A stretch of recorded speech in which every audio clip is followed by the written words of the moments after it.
ذرا غور کریں قرآن مجید کی آیات پر، تو آپ دیکھیں گے کہ قرآن مجید میں تقریباً 25 مقامات پر شفاعت کی نفی کی گئی۔ سفارش کرنے والے بھی وہی ہوں گے جنہیں اللہ تعالیٰ اس بات کی پرمیشن دیں گے کہ آپ سفارش کریں۔ قنطرہ کو جب کراس کر لیں گے، جنت کے دروازے پہ پہنچیں گے، فرشتے کہیں گے آپ کے لیے تو جنت کے دروازے کھولنے کا ہمیں حکم نہیں ہے۔ یہ باتیں بتائی جائیں تو لوگ کہتے ہیں آپ تو سفارش کے منکر ہیں، آپ تو شفاعت کے منکر ہیں۔ نہیں جناب، خوش نصیب جس سے آپ کی سفارش ملے گی وہ کون ہوگا؟ سب سے زیادہ حقدار آپ کی سفارش کا کون ہوگا؟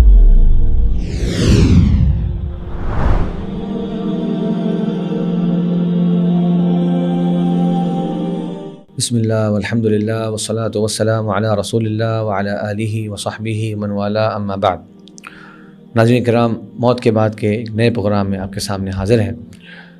گزشتہ پروگرام میں جیسا کہ ذکر ہوا تھا کہ شفاعت کا موضوع بھی قیامت کے موضوعات میں سے ایک اہم موضوع ہے، کیونکہ قیامت کے دن میدان حشر میں یہ شفاعت کا حق بھی اللہ تبارک و تعالی دیں گے بعض اصناف کو۔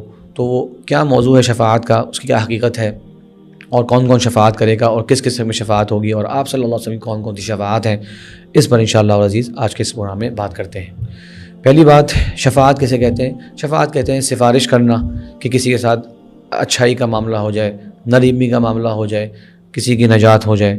اللہ تبارک و تعالی نے یہ حق اپنے فضل و کرم سے بعض مخلوقات کو عطا فرمایا۔ کون کون شفاعت کرنے والے ہیں؟ احادیث میں آتا ہے کہ یہ انبیاء کرام ہیں، بعض اہل ایمان ہیں، اور فرشتے ہیں۔ اہل ایمان میں سے شہداء ہیں، چھوٹے بچے ہیں، نیک صالحین ہیں، اور اسی طریقے سے قرآن مجید اور روزے، یہ بھی شفاعت کرنے والوں میں سے ہیں۔ تو بہرحال اس سب کی تفصیلات ہیں، لیکن اشارہ اس وقت کرنا انشاءاللہ وہی اس پہ کفایت کرتے ہیں۔ اب آتے ہیں یہ شفاعت کی حقیقت کیا ہے۔ ذرا غور کریں قرآن مجید کی آیات پر، تو آپ دیکھیں گے کہ قرآن مجید میں تقریباً 25 مقامات پر شفاعت کی نفی کی گئی ہے۔ یہ عجیب سی بات ہے، 25 مقامات قرآن میں ایسے ہیں جہاں پر شفاعت کی نفی کی گئی ہے۔ یعنی یہ کانسیپٹ تو ایسا ہے جس پر ہمارا بہت زیادہ اعتماد ہے، لیکن 25 مقامات پر اللہ نے نفی کری کہ یہ سفارش اس طرح نہیں ہوگی، یہ شفاعت تم کو نہیں ملے گی، کسی کے ہاتھ میں اس نے شفاعت نہیں ہوگی۔ نفی کیا مطلب؟ بتانے کے لیے کہ جس طرح دنیا میں میرا اور آپ کا ایک بڑا اعتماد ہوتا ہے کسی کی سورس پر، کسی کے تعلق پر، کسی کے ساتھ جناب ریفرنس آپ کو مل جائے، جتنا اعتماد ہوتا ہے، تو یہ مت سمجھنا کہ قیامت کے دن تمہارا پورا کا پورا اعتماد اس پر ہوگا، تمہارے جیسے کے جیسے اعمال ہو جائیں، بس یہ سفارش تمہارے لیے جسے کہتے ہیں فار گرانٹیڈ ہے کہ ہر حال میں تو ملنی ہے۔ ایسا نہیں ہے، اس کی اللہ تبارک و تعالی نفی فرما دی۔ در حقیقت اگر آپ سفارش اور شفاعت پر غور کریں گے تو آپ کو یہ بات سمجھ میں آئے گی کہ یہ اللہ تبارک و تعالی کا محض کرم ہے، اور اپنے بعض برگزیدہ بندوں کا ایک مقام و مرتبہ تمام عالم کے سامنے، تمام ارض محشر کے سامنے دکھایا جانا، یہ اللہ تبارک و تعالی نے چاہا۔ کیسے یہ بات میں کہہ رہا ہوں؟ دیکھیے، اللہ تعالیٰ نے قرآن مجید نے فرمایا وَلَا يَشْفَعُونَ إِلَّا لِمَنِ ارْتَضَىٰ، یہ شفاعت نہیں کریں گے مگر صرف اس کی جس سے اللہ تعالیٰ راضی ہو۔ ایک بات، مَنْ ذَا الَّذِي يَشْفَعُ عِنْدَهُ إِلَّا بِإِذْنِهِ، اللہ کی مرضی کے بغیر تو یہ سفارش کریں گی بھی نہیں۔ ایک اس کا مطلب جس کے لیے سفارش کی جا رہی ہے اس سے اللہ تعالیٰ راضی ہو۔ اللہ تعالیٰ تو اہل ایمان سے راضی ہوتا ہے، اہل شرک سے تو اللہ تعالیٰ کی رضا ہمیشہ ہمیشہ کے لیے حرام ہو چکی ہے ان پر۔ دوسرا، اللہ کے حکم سے ہی سفارش کریں گے، اور اللہ نے فرمایا وَلَا تَنْفَعُ الشَّفَاعَةُ عِنْدَهُ إِلَّا لِمَنْ أَذِنَ لَهُ، سفارش کرنے والے بھی وہی ہوں گے جنہیں اللہ تعالیٰ اس بات کی پرمیشن دیں گے کہ آپ سفارش کریں۔ ذرا غور کریں، سفارش جو کر رہے ہیں اللہ کی مرضی سے، جن کے حق میں کر رہے ہیں ان سے بھی اللہ راضی ہے۔ جو اس سفارش کا عمل ہے وہ بھی تبھی کریں گے جس وقت اللہ تعالیٰ کہے گا چلیے اب آپ جو ہے وہ سفارش کر لیں۔ ان کے دل میں ان کا خیال آنا یہ بھی اللہ تبارک و تعالیٰ کی طرف سے ہوگا، اور اس کے بعد سب سے بڑھ کر اس سفارش کو قبول کرنا یہ صرف اور صرف اللہ تبارک و تعالیٰ اپنے فضل و کرم سے فرمائے گا۔ اور اہل کفر کے بارے میں فرمایا وَلَا يُقْبَلُ مِنْهَا شَفَاعَةٌ، اس دن کوئی سفارش ان کے لیے قبول نہیں کی جائے گی۔ اس کا مطلب اللہ تعالیٰ خود ہی فیصلہ فرمایا کہ کس کی سفارش اللہ نے قبول کرنی، کس کی نہیں کرنی۔ تو گویا اس سفارش کا آغاز ہی اللہ سے ہو رہا ہے، اور اس کا اختتام بھی اللہ تبارک و تعالیٰ پر ہو رہا ہے۔ یہ تو ہو گئی بظاہر سفارش اور شفاعت کی حقیقت۔ تو گویا دو لفظوں میں اگر کہا جائے تو یہ اللہ تعالیٰ نے اپنے کچھ برگزیدہ بندوں کا ایک اکرام فرمانے کا اللہ کا ایک انداز ہے کہ ان کو اس دن ایک نمایاں حیثیت حاصل ہو کہ وہ کچھ لوگوں کے بارے میں سفارش کریں گے اور وہ ان تمام ضابطوں کے ساتھ اللہ تعالیٰ اپنے فضل و کرم سے قبول فرمائے گا۔ اس کے بعد آپ صلی اللہ علیہ وسلم کی جو شفاعتیں ہیں ان کی دو اقسام ہیں، ایک شفاعت عامہ اور ایک ہے شفاعت خاصہ۔ پہلے ہم بات کرتے ہیں خاص شفاعت جو صرف اور صرف آپ صلی اللہ علیہ وسلم ہی فرمائیں گے اور کوئی نہیں فرمائے گا۔ وہ کون سی ہیں؟ وہ 3 طرح کی شفاعتیں ہیں۔ پہلی شفاعت وہی جس کا ذکر ہم پہلے کر چکے ہیں، مقام محمود، کہ اللہ تبارک و تعالی حساب و کتاب شروع فرمائیں، جیسے کہ ارض محشر کی سختی ہوگی، لوگوں سے وہ شدت برداشت ہی نہیں ہو رہی ہوگی، حضرت آدم کے پاس آئیں گے، کہیں گے آپ ہمارے تب کے والد ہیں، اللہ تعالیٰ کے برگزیدہ نبی ہیں، آپ سفارش فرمائیں آپ کا رب آئے اور ہمارا حساب شروع ہو، اس شدت اور تکلیف سے ہم باہر آئیں۔ حضرت آدم علیہ السلام ذرا سوچئے، وہ اپنا پھل کھائے جانے کو یاد کریں گے اور کہیں گے نفسی نفسی نفسی، میری جان میری جان، میرے نفس، جاؤ اور جا کر نوح علیہ السلام سے یہ بات کہو۔ نوح علیہ السلام کے پاس جب آئیں گے، نوح علیہ السلام کہیں گے اللہ تعالیٰ نے مجھے ایک دعا دی تھی، وہ میں نے اپنی قوم کے خلاف کر دی تھی، نفسی نفسی، میرا نفس میرا نفس۔ اور یہ بھی کہیں گے کہ آج کے دن ہمارا رب اتنا غضبناک ہے، نہ آج سے پہلے اتنا غضب میں ہوا، نہ آئندہ کبھی اتنا غضبناک ہوگا، جاؤ میرے پاس سے چلے جاؤ ابراہیم علیہ السلام کے پاس۔ ابراہیم علیہ السلام نے جو 3 باتیں کہی تھیں جو بظاہر غلط بیانی تھی لیکن حقیقت میں ان کی کوئی نہ کوئی توجیہ تھی، جیسے کہ انہوں نے کہا تھا کہ میں بیمار ہوں، اور انہوں نے کہا تھا کہ یہ بتوں کو توڑنے والا یہ بڑا بت ہے، اور تیسرا انہوں نے کہا تھا اپنی وائف حضرت سارہ کے بارے میں کہ یہ میری بہن ہے، یعنی اسلام کی بہن، لمبی حدیث ہے، اس کی طرف اشارہ کریں گے، کہیں گے میں نے تو وہ الفاظ کہے تھے نفسی نفسی نفسی، جاؤ موسیٰ علیہ السلام کے پاس آؤ۔ حضرت موسیٰ علیہ السلام اتنے یہ سارے کے سارے اولو العزم من الرسل، عظیمت والے رسولوں کا یہ حال ہے، وہ کہیں گے اس موقع پر کہ اللہ تعالیٰ نے مجھے اجازت نہیں دی تھی کہ میں ایک شخص کو قتل کر دوں، میں نے اللہ کے حکم کے بغیر اسے قتل کر دیا، مجھ سے نہ کہو۔ حضرت عیسیٰ علیہ السلام کے پاس آئیں گے، وہ بھی کہیں گے نفسی نفسی نفسی۔ پھر لوگوں کی توجہ کرائیں گے حضرت محمد صلی اللہ علیہ وسلم کی طرف، لوگ آپ کے پاس آئیں گے، کہیں گے یا رسول اللہ آپ اللہ کے سب سے محبوب نبی ہیں، آپ خاتم الانبیاء ہیں، یہ الفاظ کہیں گے، اور کہیں گے کہ اللہ تعالیٰ نے آپ کے اگلے پچھلے تمام کوتاہیاں معاف فرما دیں، آپ دیکھ رہے ہیں کہ اس کا شدت میں ہم لوگ ہیں، آپ ہی اللہ تعالیٰ سے سفارش کریں۔ آپ صلی اللہ علیہ وسلم اللہ کے عرش کے سائے تلے، اللہ کے عرش کے نیچے سجدہ فرمائیں گے۔ اللہ تبارک و تعالیٰ اس موقع پر آپ کو وہ حمد و ثناء کے الفاظ آپ کے دل میں اللہ تعالیٰ کا القاء فرمائے گا جو آج سے پہلے آپ نے اللہ کی حمد و ثناء ان الفاظ کے بغیر ان الفاظ سے بیان ہی کبھی نہیں کی ہوگی۔ خاص قسم کے الفاظ آپ اللہ کی تعریف اور کبریا میں بیان کریں گے۔ پھر اللہ تبارک و تعالیٰ اس موقع پر آپ سے فرمائے گا یا محمد ارفع رأسک، اے محمد صلی اللہ علیہ وسلم اٹھیے، اس سجدے سے سر اٹھائیے، واشفع تشفع، سل تعطیٰ، سفارش کیجیے آپ کی سفارش قبول کی جائے گی، آپ مانگیے اللہ تبارک و تعالیٰ آپ کو وہ عطا کرے گا۔ تو یہ وہ پہلی سفارش ہے آپ صلی اللہ علیہ وسلم کی جو خاص ہے۔ دوسری سفارش آپ صلی اللہ علیہ وسلم کی اہل جنت کے حق میں ہے کہ جنت میں داخل ہو جائیں۔ حدیث میں آتا ہے کہ جب جنت والے قنطرہ کو جب کراس کر لیں گے، جنت کے دروازے پہ پہنچیں گے، فرشتے کہیں گے آپ کے لیے تو جنت کے دروازے کھولنے کا ہمیں حکم نہیں ہے۔ تو فرشتوں سے کہیں گے بھائی ہمیں جنت نصیب ہو گئی ہے، وہ کہیں گے نہیں ہمیں تو آپ کے لیے جنت کھولنے کا حکم نہیں ہے۔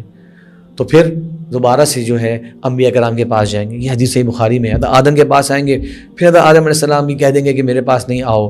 حضرت ابراہیم کے پاس کہیں گے آپ تو خلیل الرحمن ہیں، تو وہ عجیب بات کہیں گے میں تو خلیل الرحمن تھا، من وراء وراء، بہت پہلے کی بات ہے یہ تو، اب تم میرے یہ الفاظ کہہ رہے ہو کہ میں اللہ خلیل ہوں، یہ تو بہت پرانی بات بتا رہے ہو تم، یعنی عاجزی تواضع۔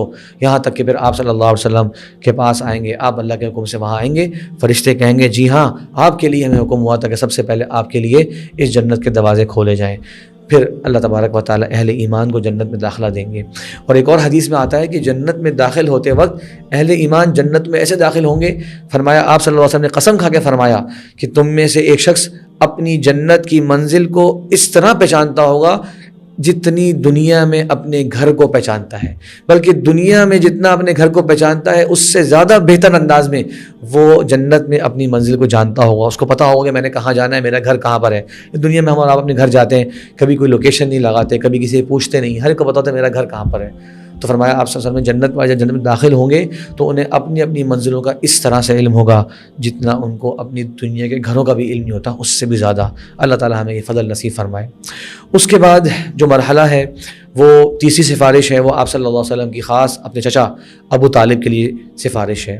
ابو طالب آپ کے چچا تھے، انہوں نے آپ کو سپورٹ کیا، آپ کی نصرت کری، لیکن یہ کوئی جذباتی معاملہ نہیں۔ آپ صلی اللہ علیہ وسلم کی احادیث میں یہ بات واضح طور پہ موجود ہے کہ وہ کلمہ پڑھے بغیر اس دنیا سے رخصت ہو گئے، لیکن چونکہ دنیا میں ان کی آپ صلی اللہ علیہ وسلم کے ساتھ یہ بھلائیاں تھیں اور آپ کا انہوں نے بڑا ساتھ دیا، تو اللہ تبارک و تعالیٰ اس کے نتیجے میں قیامت کے دن اہل کفر جو ہیں ان کے مراتب مختلف ہیں، وہ سب کے سب ایک اسٹیج پر نہیں ہیں، عذاب میں مشترک ہیں لیکن عذاب کی نوعیت جو ہے وہ الگ الگ ہے۔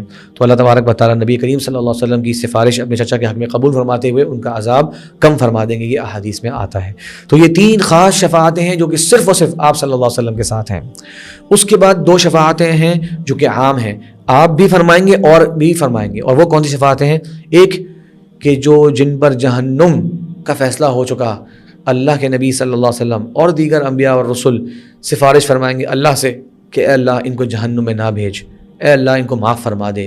اللہ کے نبی کا فرمان ہے شفاعتی لأہل الکبائر من امتی، میری شفاعت میری امت کے بڑے بڑے کبیرہ گناہ کرنے والوں کے لیے بھی ہوگی۔ کیا رحمت ہے آپ صلی اللہ علیہ وسلم کی، کتنی شفقت ہے آپ صلی اللہ علیہ وسلم کی، کتنی محبت ہے آپ کو اپنی امت کے اس قسم کے ہم جیسے کمزور مسلمانوں کے بارے میں بھی، کہ آپ کہہ رہے ہیں کہ میری سفارش ان کے لیے بھی ہوگی، یعنی اہل ایمان کے لیے تو بدرجہ اولیٰ ہوگی لیکن ان لوگوں کے لیے بھی ہوگی۔ ایک یہ دوسری سفارش ہے کہ جو جہنم میں داخل ہو گئے، اے اللہ انہیں عذاب مل چکا ہے، اے اللہ یہ اپنے اعمال کے بقدر جل چکے ہیں، اے اللہ ان کو باہر نکال دے۔ اس موقع پر اللہ تبارک و تعالیٰ کچھ لوگوں کو کچھ عذاب کے بعد باہر بھی نکال دیں گے۔ اس موقع پر بھی آپ صلی اللہ علیہ وسلم اور دیگر انبیاء والمرسلین کی سفارش بھی برحق ہے۔ تو یہ سفارش کے حوالے سے کچھ اقسام اور شفاعتوں کی انواع جن کا ذکر احادیث میں آتا ہے وہ ہمیں ذکر کرنا مقصود تھی۔ اور ایک مسلمان کو چاہیے کہ وہ اللہ کے نبی صلی اللہ علیہ وسلم سے کبھی بھی سفارش کی دعا نہ کرے بلکہ یہ دعا اللہ سے مانگے، اے اللہ پیارے نبی صلی اللہ علیہ وسلم کی سفارش نصیب فرمانا، اے اللہ انبیاء مرسلین نیک صالحین قرآن مجید دیگر یہ جو جن کے ذکر ملتا ہے سفارش کا، اے اللہ ان سب کی سفارشیں شفاعت ہمیں نصیب فرمانا۔ یاد رکھیے اہل شرک کے لیے اللہ کے نبی صلی اللہ علیہ وسلم کی سفارش نہیں ہے۔